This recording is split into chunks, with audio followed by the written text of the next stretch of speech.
प्रिय विद्यार्थियों, आज का टॉपिक है हमारा राज्यपाल की स्वविवेकी शक्तियाँ। इससे पूर्व हम लोगों ने राज्यपाल की कार्यकारी, विधायी, वित्तीय, न्यायिक शक्तियों का अध्ययन किया था।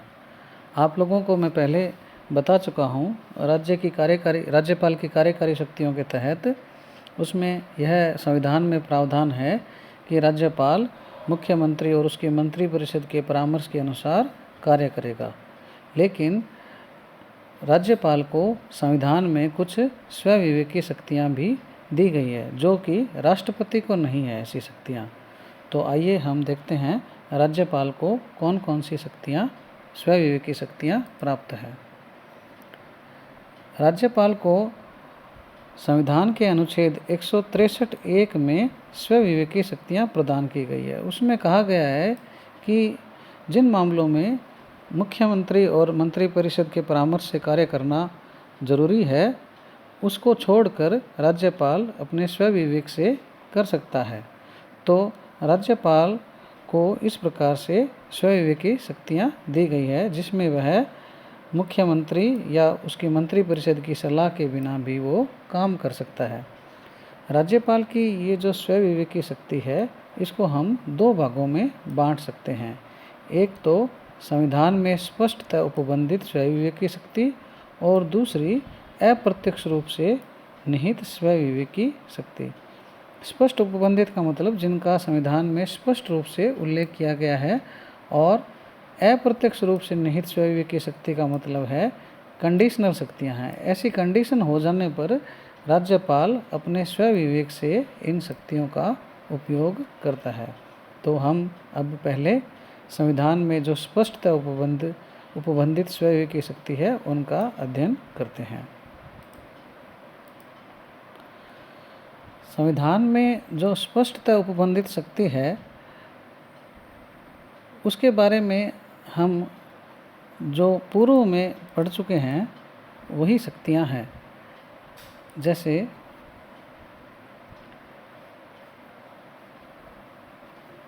इसमें देखिए आप, जैसे संविधान में हम पहले पढ़ चुके हैं, इसके जो राज्यपाल की शक्तियों में आर्टिकल 200 जो है, उसमें राज्यपाल को राज्य विधानमंडल द्वारा पारित किसी विधेयक को राष्ट्रपति के विचार के लिए आरक्षित करने से संबंधित जो शक्ति है, वो उसकी स्वविवेकी शक्ति है।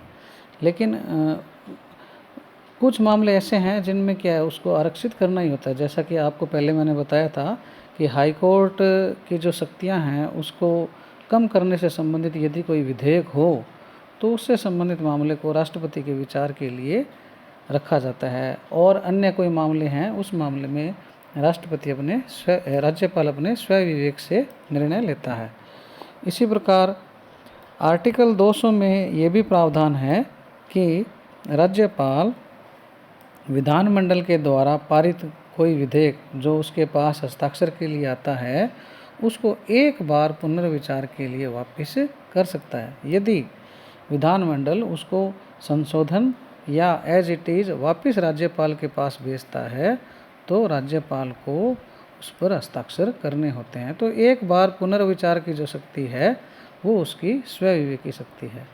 इसी प्रकार आर्टिकल 356 में यह प्रावधान है कि राज्य में यदि संवैधानिक तंत्र विफल हो जाए, अर्थात ऐसी स्थिति हो जाए कि संविधान के जो कानून कायदे हैं, जो मर्यादाएं हैं, जो नियम हैं, उसके हिसाब से राज्य का प्रशासनिक तंत्र या सरकार नहीं चल पा रही हो, उस स्थिति में राज्यपाल केंद्र सरकार को राष्ट्रपति शासन की सिफारिश करता है।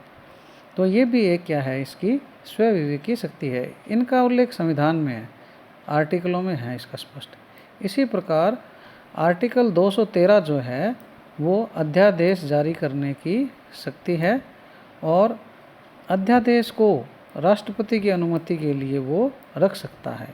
हालांकि अध्यादेश जो है वो मुख्यमंत्री और मंत्रिपरिषद की परामर्श से ही जारी करता है, लेकिन वो अध्यादेश को यदि ऐसा लगे कि ये राष्ट्रपति के विचार के लिए रखा जाना चाहिए, राष्ट्रपति के पास भेजा जाना चाहिए, तो वो उसको भेज सकता है।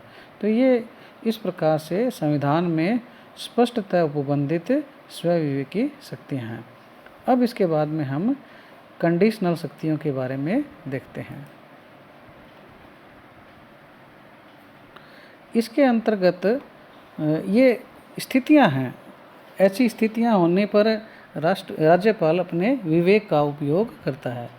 जैसे मुख्यमंत्री की नियुक्ति का मामला है, और ये ऐसी कंडीशन होने पर राज्यपाल अपने विवेक का उपयोग करता है।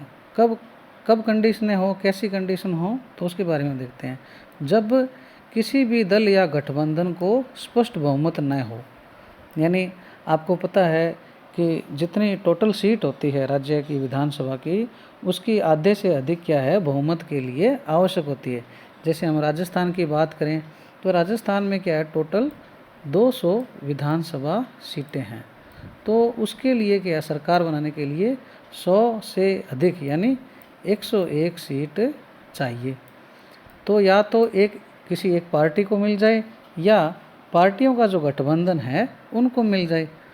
तो यदि किसी भी दल या गठबंधन को बहुमत न हो, यानी 101 सीट न हो, और बहुमत मान लो किसी दल को प्राप्त है या गठबंधन को प्राप्त है, उसका कोई निश्चित नेता न हो, तो ऐसी स्थिति में मुख्यमंत्री की नियुक्ति राज्यपाल अपने विवेक से करता है। तो ये इस प्रकार से क्या है, कंडीशनल स्वविवेक की शक्ति है मुख्यमंत्री की नियुक्ति के मामले में। अब अगली कंडीशनल शक्ति देखिए राज्यपाल की कौन सी है। जब विधानसभा में सरकार का बहुमत समाप्त हो गया हो, यानी जो आधे से अधिक सीटें होती है और वो न हो, तो वह मुख्यमंत्री को त्यागपत्र देने या बहुमत साबित करने के लिए कह सकता है। और यदि वह दोनों में से किसी बात के लिए तैयार न हो, कौन, मुख्यमंत्री, तो राज्यपाल मंत्रिपरिषद को भंग कर सकता है और मुख्यमंत्री को बर्खास्त कर सकता है। तो ये राज्यपाल के विवेक पर डिपेंड करता है कि ऐसी स्थिति हो कि सरकार का बहुमत अब नहीं है, तो वह बहुमत साबित करने के लिए मुख्यमंत्री को कह सकता है। और यदि वह बहुमत साबित नहीं करते हैं तो उस स्थिति में मंत्रिपरिषद को भंग कर सकते हैं और मुख्यमंत्री को बर्खास्त कर सकते हैं। इसी कड़ी में आगे है कि विधानसभा द्वारा अविश्वास प्रस्ताव पारित कर दिया गया हो और मंत्रिपरिषद त्यागपत्र न दे, तो राज्यपाल मंत्रिपरिषद को भंग कर सकते हैं। तो इस प्रकार से ये कुछ कंडीशंस होती है जिनके आधार पर क्या है, राज्यपाल अपने विवेक से निर्णय लेता है। अगली स्वविवेक की शक्तियाँ हम देखते हैं। राज्यपाल को कुछ विशेष परिस्थितियों में किसी महत्वपूर्ण मामले पर शीघ्र विचार के लिए या मुख्यमंत्री के बहुमत में संदेह होने पर स्वविवेक से विधानसभा का अधिवेशन बुला सकता है। तो राज्यपाल का विशेष अधिवेशन बुलाने की जो ये शक्ति है, ये बहुमत के मामले में हो सकती है, या कोई किसी मुद्दे पर शीघ्र विचार के लिए या चर्चा के लिए अधिवेशन राज्यपाल बुला सकता है। ये भी इसकी क्या है, स्वविवेक की शक्ति है। राज्यपाल कोई विशेष परिस्थिति हो जाए जिसमें विधानसभा भंग करने के संबंध में मुख्यमंत्री के परामर्श को मानने से इनकार कर सकता है, यानी मुख्यमंत्री ऐसा परामर्श दे कि विधानसभा को भंग कर दिया जाए, तो उस स्थिति में राज्यपाल अपने विवेक का उपयोग करता है, या उसके परामर्श के बिना ही स्वविवेक से भी विधानसभा भंग कर सकता है। तो विधानसभा भंग करने के मामले में राज्यपाल अपनी स्वविवेक का उपयोग करता है। राज्यपाल, इसके बाद में देखते हैं, राज्यपाल स्वविवेक से मुख्यमंत्री सहित किसी भी मंत्री के विरुद्ध भ्रष्टाचार आदि के आरोपों के आधार पर मुकदमा दायर करने की अनुमति दे सकता है। अर्थात यदि ऐसा लगे कि कोई मंत्री या मुख्यमंत्री इस पर करप्शन का मामला है और आरोप हैं, तो उसके आधार पर उस पर मुकदमा दायर करने की परमिशन देता है राज्यपाल। आर्टिकल 163(2) क्या कहता है कि राज्यपाल के द्वारा जो स्वविवेक की शक्तियों के अधीन जो भी निश्चय किया गया है वो अंतिम है, और उसके द्वारा किए गए किसी कार्य को विधि मान्यता के आधार पर प्रश्नगत नहीं किया जा सकता कि उसे यह कार्य स्वविवेक अनुसार करना चाहिए था या नहीं।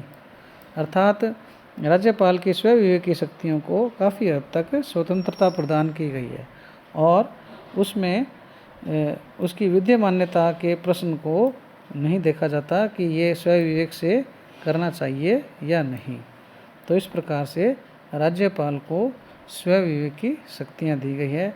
और ये जो राज्यपाल की शक्तियों का जो टॉपिक है ये हमारे आज कंप्लीट होता है। इसके बाद में हम नए टॉपिक का अध्ययन करेंगे। आपको यदि राज्यपाल के टॉपिक से संबंधित किसी प्रकार का कोई भी प्रश्न हो, कोई जिज्ञासा हो, तो बेझिझक आप कमेंट्स बॉक्स में या मुझे व्हाट्सएप पर पूछ सकते हैं। और आपको इस मामले में अब थोड़े से नोट्स या स्टडी मटेरियल भी उपलब्ध करवा दिया जाएगा जिससे आपको पढ़ने में सुविधा हो, और कुछ असाइनमेंट भी आपको दिए जाएंगे ताकि आप उनको क्या है प्रश्नों का उत्तर लिखकर मुझे वापस भेजें।